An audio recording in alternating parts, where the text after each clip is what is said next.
Thanks for having me. I'll try to. So I'm mic'd up. Meet Kenny, by the way. Kenny's my videographer. Uh, so I've started this thing. I got a bunch of buddies who do YouTube, and they're like, I don't know. After all these years, might as well do it, right? I'm totally having FOMO, by the way, so that's why I'm doing it. So I want to spend some time talking to you guys about my personal experience as well as the company experience that we've had over the last 10 years. I haven't been with the company for 10 years, but this is my third company. Along the way, I've learned some lessons. So when Mark reached out and he was like, hey, would you like to do this? He sent me this pamphlet, and I was like, oh man, lessons. There's so many of them. And I'm going to try to truncate it as much as I can. So I tend to go on. So if I do, just wave your hand. But hopefully we'll get a good sense for everything. Just by sort of show of hands, real quick, how many of you in here have a business in the early stages or want to start a business? Okay, all right, perfect. And just by show of hands, how many of you guys have heard of ties.com? Okay, just a few people. You know, whenever I do an event and there's a room where people don't raise their hands when I answer that question, it actually empowers me because I feel like, there's more people I can reach, so this is perfect. Ties.com is a company that's based out of Orange County, and we're a vertically integrated company, which means we do our own manufacturing, we do our own design, everything happens in-house, and then we do our own distribution, customer service, even the technology through which we sell is technology that's been developed in-house. And it's not because we're cool, it's because when we started, there wasn't a Shopify, there wasn't, BigCommerce or anything like that. So when we did it, there wasn't anything around. So we truly had to figure out how to become vertically integrated. So our software, even our shipping software and hardware has been developed in-house. So we have our own dev stack, our own developers, our own marketing people, accounting, design, everything happens in-house, including distribution and customer service. So if you ever call the company, you're speaking to somebody who sits maybe like 5-6 feet away from me. So we're in an office like this. This, in fact, is our office. They tell me that tall ceilings and flat screen monitors is indicative of success, so that's what that is. Yeah. So they tell me anyway. When you go to ties.com, typically when you place an order, somebody goes and pulls and packs it.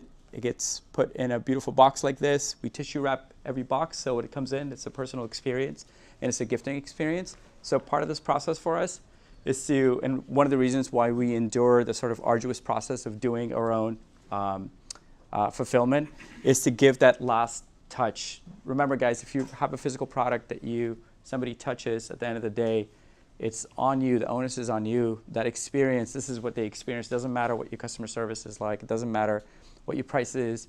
This experience is really important. This, and of course, the product itself. And then when you receive, you're supposed to look rich and handsome like this. It hasn't worked for me, but that's the idea, is that you look this handsome. So 10 lessons I've learned over the last 10 years. Probably a lot more than this, but these are the ones I could think about. Number one, be resilient. There's a few that I'm going to share with you that Jordan also had, but having a sense of resiliency is really important. Angela Lee Ducksworth is an author who was a trader in New York, finance, in the finance space, and she did a study. She went back and got her PhD and became a psychologist.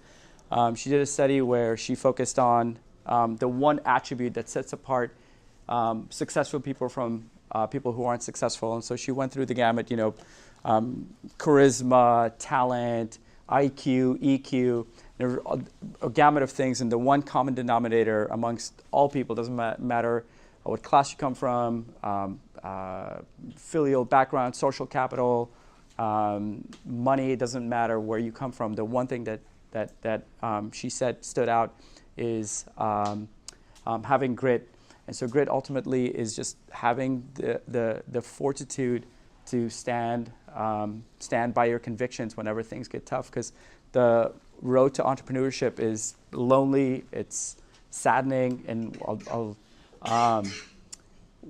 tell you guys a personal story. My parents, after graduate school, I was supposed to go to law school, and my brother is a doctor, and at the time he was in medical school, so they were super excited about having a lawyer and a doctor. And when I told them that I didn't want to do it, I think they died a little bit. And I promise you, for 5 years, they were, They would say things like, "Hey, when are you gonna come home? Like, why are you out so late?" Because they just don't see it, and those are people who love you. So just imagine everyone else around you. So having that resiliency to say no to even people you love because you want to focus on your career doesn't mean that you don't love them, doesn't mean that you don't respect them. It just means that you have convictions in what you want to believe. So just remember, people aren't interested in you when you're having a tough time and when you're struggling. They're only interested when they see the finish line. When you're posting pictures of your Ferrari, when you're posting pictures of your penthouse, that's when people care. Before that, nobody gives a shit about you. Oh, by the way, I cuss, so. Understand the nuts and bolts of your business. So especially if you make a physical product, but even if you make a software, and if you're not a technical co-founder in your business, or you're not inclined in that sense, understand at least what your product does. Invest and believe in your people. Your business is only going to be built to the next level by surrounding yourself with smart people. I personally am a huge believer in hiring people who are smarter than you. And in my case, that's almost everyone in the world. But ultimately, what I do is I hire the best people and I get out of their way. This is something that we've believed in wholeheartedly. And we do everything from 401k matches, 100% healthcare, nap rooms, allowing you to take a ton of PTO. But stuff like that allows you to retain your A players. So create good content that matters. When you're building a business, everybody tells you, oh, create content. How many of you have heard that? Create content, right? Yeah. But nobody tells you like that good content really matters. So ultimately, when you're building content, just don't write garbage. You know, the internet's full of garbage. Write about your business, or write about your process, or write about your product in such a way that's captivating. So for us, how to tie a tie, just so you guys know, in global searches, it's the third most searched term in the world, according to Google Trends. And so it gets a ton of traffic. And so we're positioned 0, 1, 2, and 3 for it, and almost every single variation in that order. But it took us 9 months to produce content for it, but it's something that we invested in, something that we believed in, and we created really great content that actually mattered, that people are sharing, people are using. It wasn't just something that we wrote for Google crawlers. It wasn't something that we just wrote because we didn't know what to do. It was something that we really believed in. So invest in yourself. This is something that I had to learn in a very difficult way, because you're constantly in the grindstone. And if you're an entrepreneur and you're the sort of founder or the CEO, you come last. You're the one who picks up the trash. You're the one who, she's shaking her head because she knows.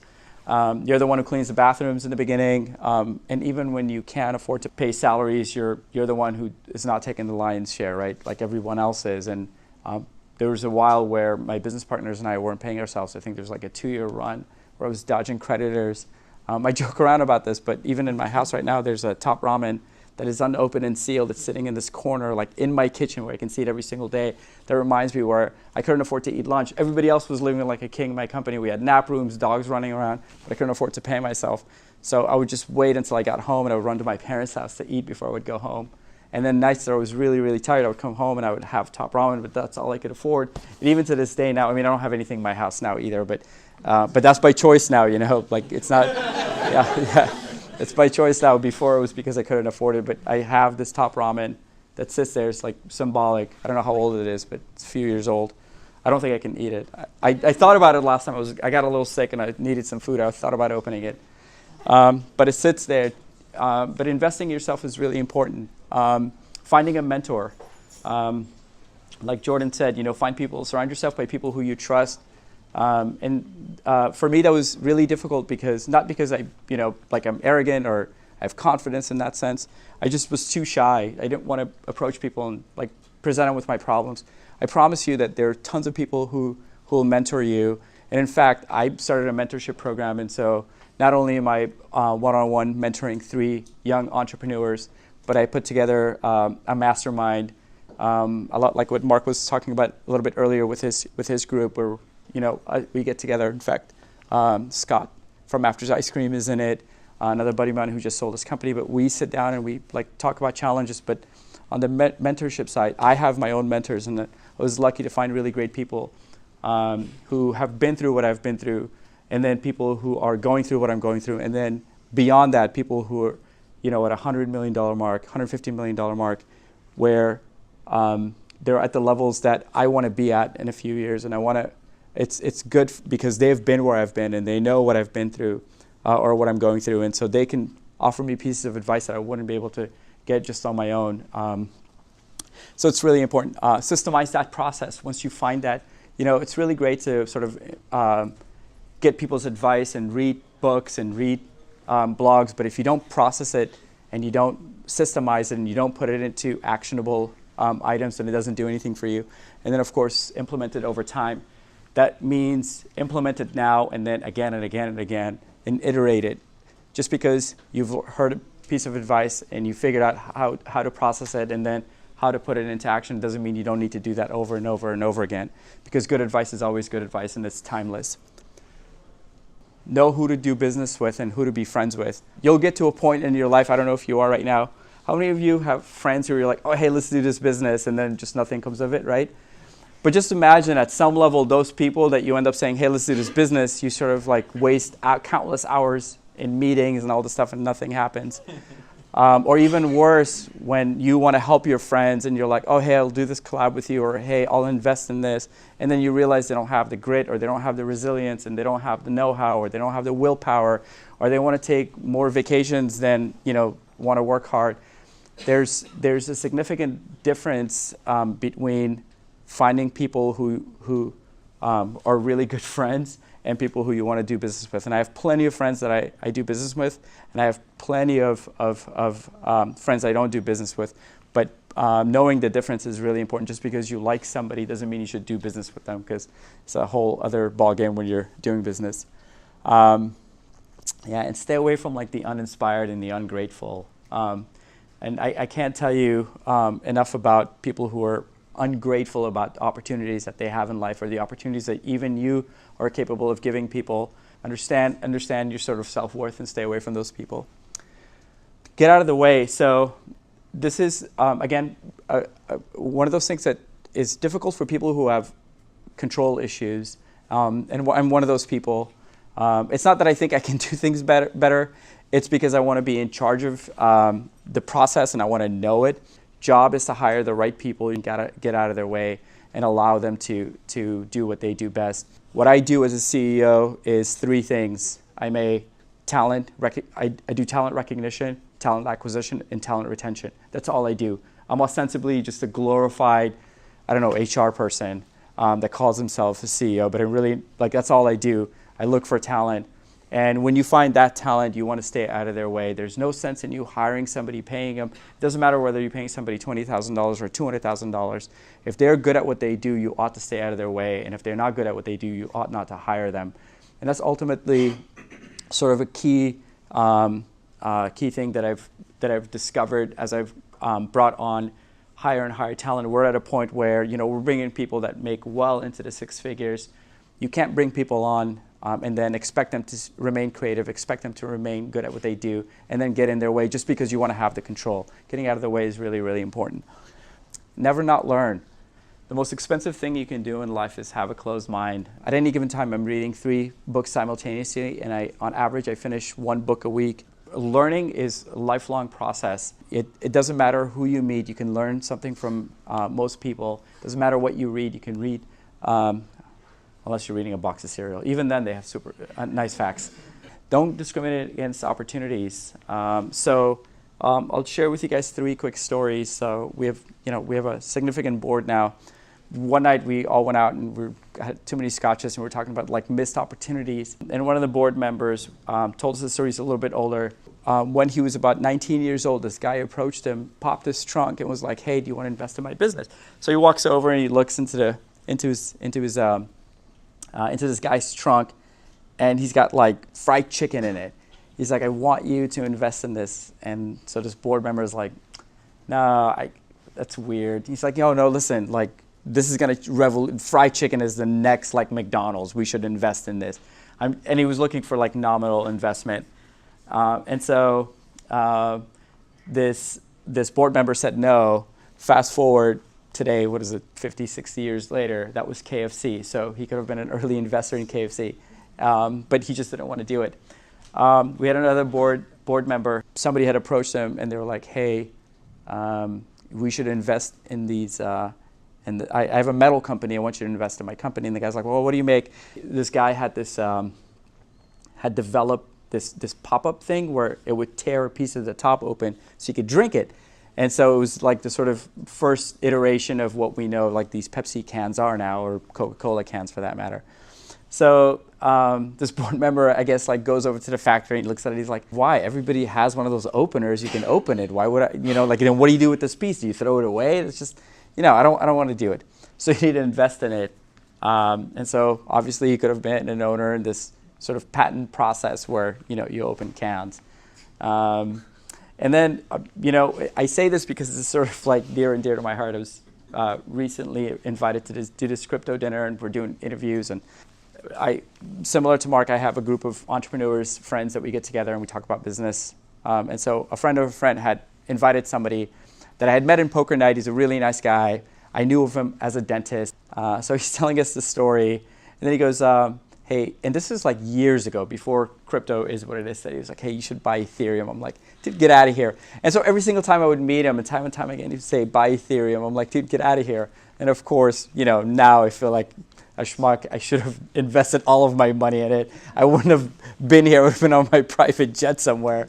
But in any event, it just goes to show you, don't discriminate against, any opportunity that comes your way. Be thoughtful about the process. I mean, the truth is that you have to pick and choose your battles. You have to pick and choose your opportunities. But be thoughtful about how you invest your time, how you invest your money into opportunities, however they come to you. Be purpose-driven. So for me, meaning means more than just happiness. It's having a purpose every single day when you wake up. It's driving towards a goal that helps you achieve the things that you have set out to achieve. When you were younger, what did you think you were going to do? As you are watching entrepreneurs online or on TV, what do you think it is that they're doing, and how do you want to achieve that goal? What are your personal goals that you want to achieve? And so being purpose-driven is just more than I want to be successful by having money. It means, at least for me anyway, it means, how do I create opportunities for people around me? How do I make sure that my whole team eats as I eat? How do I make sure that everybody around me has access to similar opportunities? And so that's part of what it means to be a human being and an entrepreneur in this ecosystem that we have now. And I think the more you give, the more you receive. I truly believe in that. And so find your purpose. And and I'm not one of those people who says be passionate about something. True, that matters, but that's so cliche in a sense. So for me, purpose is a lot better. When you look at the sort of strategy that Jeff Bezos uses to buy companies, he has to buy companies that move the needle for him, right? Like he can't go out and spend $50 million buying a company. It doesn't mean anything for him, for his bottom line. But the one thing that he said to me that really stood out, he said, we buy companies that are purpose-driven. And that's really important, because when he bought Goodread, when he bought Whole Foods, before that, Zappos, before that, Quidsi, which was diapers.com, these were purpose-driven companies that were set out to solve a problem. And Amazon felt the need to bring those under its umbrella. And so even in life, understand what your purpose is every single morning when you wake up. Having that is, I think, your number one sort of attribute that can help you succeed every single day when you wake up. That's it, guys. Yeah.